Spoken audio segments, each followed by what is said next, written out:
Tell me about a time when someone made a remark to you without knowing that you were an expert in that field and regretted it.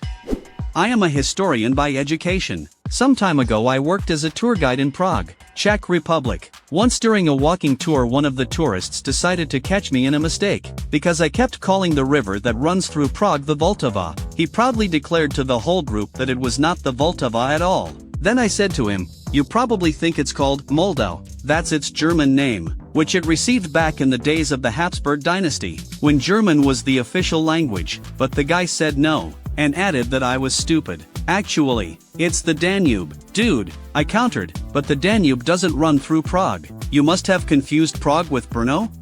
No. The brochure clearly said it was the Danube. "Why the hell am I paying you if you don't even know the name of the main river?" Immediately after which another tourist came up to him and pointed to a map where it clearly said Vltava. Then another tourist came up to him and pointed to the Vltava on another map.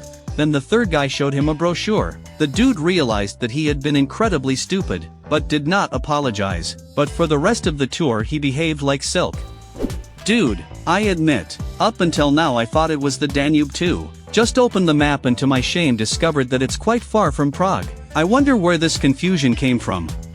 I'm not exactly an expert, but one guy once tried to give me a geography lesson on Norway, my country. The guy was foaming at the mouth, trying to prove that it was flat, like the rest of Northern Europe. I never managed to convince him that it was the other way around. Denmark is the only Scandinavian country that can be called flat. Well, southern Sweden is flat, Skane, but not all of Sweden for sure. I'm studying to be an archaeologist. There was a time when some guy started asking me about dinosaurs. I decided to correct him. It's a common misconception that archaeologists study dinosaurs. Paleontology and archaeology are two completely different fields. And I study people, not dinosaurs. But the guy wouldn't let up. He insisted that I should study dinosaurs. Because, what would you do if you found a fossilized dinosaur during an excavation? Well, I don't know. Should I call a paleontologist? He laughed sarcastically at my answer. Said that I'd better sign up for paleontology courses as soon as possible. Otherwise I would be of no use and left. I still don't know anything about dinosaurs. To be honest, a lot of people don't realize that paleontologists and archaeologists work in different places and at different levels. In people's heads, all the old crap is in roughly the same place. 1855. Two men about to leave a settlement. Well, Harry, we'd better get moving. Let's just pile all the stuff we don't need on top of this dinosaur. Yesterday I went to an open lecture on physics given by Donna Strickland, the woman who won the Nobel Prize in Physics last year for her work with lasers. When it was time for questions from the audience, some kid, most likely a bachelor, maximum a master, ran up to the microphone and started with the words, "I don't have a question, but rather a comment on your work. I think you should use." After which he told her about some laser feature that she supposedly should use in her work. Her answer, "Thank you. Believe me, everyone in my lab knows about it. We actively use it." I was simply stunned by the impudence of the guy. The dude tried to teach a Nobel laureate how to do his job, and in front of hundreds of witnesses.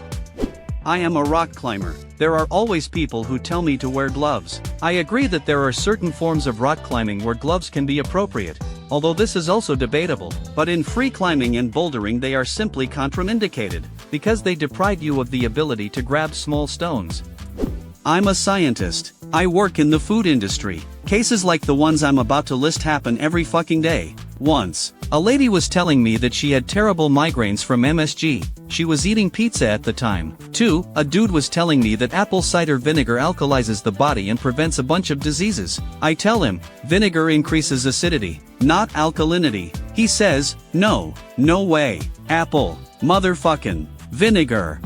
3, another girl was trying to get me to eat more agave, a fruit, because it's so healthy and can be used to replace sugar completely. I tried to explain to her that agave has the same fructose and glucose, and that you could just as easily eat corn syrup, but she didn't care. She got mad, really mad. People are so clueless about how food works that nothing surprises me anymore. A couple of decades ago I was asked to replace the rear brakes on a classic Vespa scooter. If memory serves me correctly, it was a 200 rally. The owner of the scooter showed up with his buddy. They brought the scooter and sat there watching me work. I loosened the rear disc, took it off with the tire, loosened the hub nut and put it all back on. Then a voice called out, "Hey, what the hell are you doing?" Taking off the hub. No, you're definitely not getting it off like that. I was like, well, okay, take it off yourself then. I'll go for a walk. Come back when you take it off. 4 hours, they fiddled with it for 4 fucking hours, but didn't move it a millimeter. Eventually I got bored of wandering back and forth. I went back to them, screwed everything back on, took a wooden hammer and in a few minutes removed the entire structure. It was a half-hour job, but I charged them for half a day. One music expert decided to correct me when I was talking about Beethoven's Ninth Symphony, Ode to Joy. The kid insisted that it was actually written by Bach, even though Bach never wrote a single symphony in his life, not to mention that Ode to Joy is one of Beethoven's most famous works. My wife's friend, who used to study zoology, recently told me that cows can't run or jump, but I kind of grew up around cows, and I've had to run after them and run away from them many times, and I've seen them jump over fences more than once. Cows can be damn fast when they want to be. I am a professional pastry chef. Our new manager recently tried to retrain me to crack eggs. Is there a proper way to crack eggs? You should crack them on something flat, not sharp. This way you won't touch the membrane of the egg and the yolk will always be intact. A guy at my school, in the US, corrected me when I said something in Spanish. He didn't know I was from Puerto Rico, a Spanish-speaking colony of the United States. Without further ado, I switched completely to Spanish and the guy had no choice but to leave. I had a Spanish teacher who constantly corrected me, even though I was also born and lived in Puerto Rico for a long time. She said that you don't speak like that and that she has a friend from Rico who speaks completely differently. Luckily, when my mother came to school, the teacher finally shut up. Apparently, she didn't know dialects existed. You also love it when you argue with someone for 20 minutes, then tell them to Google it. They go online and realize you were right all along. That shame on their faces. It's priceless. I was in this situation a year ago. A guy told me that gravity can be slightly different in different places on Earth, and I thought that idea was so absurd that I started arguing. But he was right. Lost a bet to a pastry chef about physics. God, I don't even know where to begin. I work as a music producer, professionally, for a long time now. My work is often noted by major magazines and other industry professionals. Anyone who actually knows music is usually very friendly and nice. However, I constantly run into some home self-taught guitarists who teach me how to do my job. Every time I work with some young band, there is one smart guy who knows everything because he watched videos on YouTube. The bass should be set to 10. Because 5 years ago that's why the band Tremonti set it to 10. There shouldn't be any effects on the voice, because the Black Sabbath of the 70s did everything without effects. No double tracking of guitars. What the fuck are you doing? Nirvana only had one guitarist and they were the greatest band on the planet. We record guitars in one take. Black Sabbath of the 70s did everything without effects. Yeah, except they had Ozzy fucking Osbourne. You're not even close.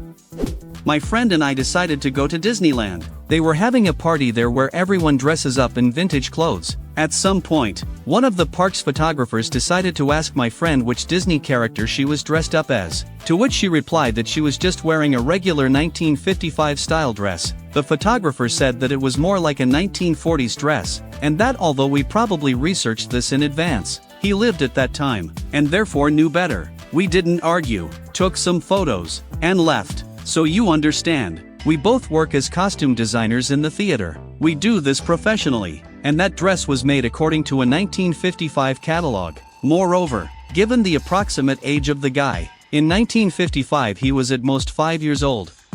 Thanks for watching. In the comments you can write your cases when someone made a remark to you, but did not know that you are an expert. And do not forget to watch our other videos.